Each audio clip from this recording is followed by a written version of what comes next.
ఆ టైంలో కన్వర్జేషన్ అంటే రాజమౌళి గారు ఎట్లా అంటే ఆయన చెక్కుతానే ఉంటారు.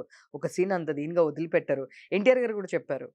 వాళ్ళిద్దరు కలిసి 'నాటు నాటు' చేసేది ఒక 25 26 చేపించి సెకండ్‌ది ఫైనల్ చేశారు. ఆయన చెక్కుతానే ఉంటారు. ఇద్దరు లెగిసినప్పుడు ఆ దుమ్ము ఒకేసారి లెగలేదేమో, కాలు ఒకేసారి లెగలేదేదో సంథింగ్ చిన్న కరెక్షన్ చెప్పి మళ్ళీ చేపిచ్చారంట. సో, మీరు ఆ టైంలో 'మగధీర' అనేది అప్పట్లో హ్యూజ్ బడ్జెట్. ఆ సినిమాకి హ్యూజ్ బడ్జెట్ అసలకది ఒక డిఫరెంట్ అండ్ 'రామ్ చరణ్' గారికి అసలకి నేమ్ తెచ్చిందంటే, అప్పుడు స్టాండర్డ్ ఏసిందంటే 'మగధీర.'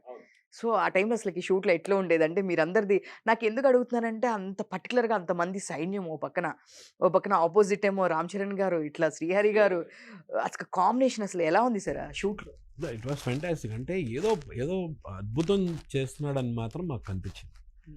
మేము రాజస్థాన్‌లో షూటింగ్ చేసినప్పుడే ఫస్ట్ షెడ్యూల్ అప్పుడే అమ్మో! ఇదేదో చాలా పెద్ద అద్భుతం. అంటే అప్పటి వరకు చాలా ఏళ్ల క్రితం ఎప్పుడో ఈ గుర్రాలు అది ఇది యుద్ధాలు అవన్నీ ఎప్పుడో చూసాం మనం. రామారావు గారు వాళ్ళు చేసినవి.